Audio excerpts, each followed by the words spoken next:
السلام علیکم۔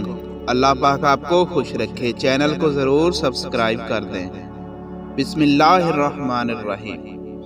جنت کے بچھونے۔ حضور پاک صلی اللہ علیہ وسلم نے ارشاد فرمایا، قسم ہے اس ذات کی جس کے قبضہ قدرت میں میری جان ہے، بے شک ان جنت کے بچھونوں کی بلندی ایسے ہے جیسے آسمان اور زمین کے درمیان ہے، اور آسمان و زمین کا درمیانی فاصلہ 500 سال کا سفر ہے۔ اللہ کی راہ میں زخمی ہونا۔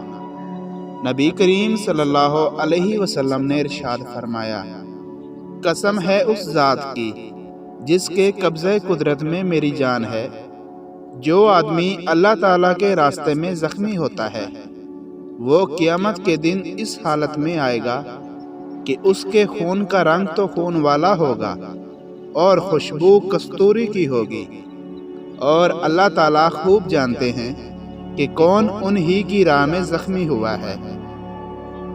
جنتی آنکھیں۔ حضور اکرم صلی اللہ علیہ وسلم نے ارشاد فرمایا، دو آنکھیں ایسی ہیں جنہیں جہنم کی آگ نہیں چھوئے گی، ایک وہ آنکھ جو اللہ کے خوف سے روئی ہو، اور دوسری وہ آنکھ جس نے کوئی رات اللہ کے راستے میں پہرا دیتے ہوئے گزاری ہو۔ جنت کا لازم ہونا۔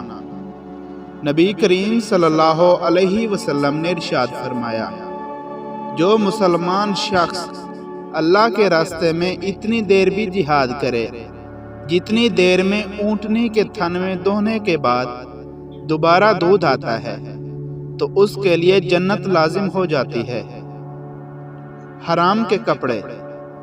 آپ صلی اللہ علیہ وسلم نے ارشاد فرمایا، جس شخص نے 10 درہم میں کوئی کپڑا خریدا اور ان 10 درہم میں سے کوئی 1 درہم بھی حرام کا تھا، جب تک وہ کپڑا اس کے جسم پر رہے گا اللہ تعالیٰ اس کی نماز قبول نہیں کرے گا۔ میاں بیوی کی تعلقات۔ حضرت محمد صلی اللہ علیہ وسلم نے ارشاد فرمایا، قسم ہے اس ذات کی جس کے قبضہ قدرت میں میری جان ہے، جو مرد اپنی بیوی کو بستر کی طرف بلائے اور وہ انکار کرے تو آسمان والا اس پر غصہ رہتا ہے حتیٰ کہ خاوند اس سے راضی ہو جائے۔ اللہ پاک عمل کرنے کی توفیق عطا فرمائے۔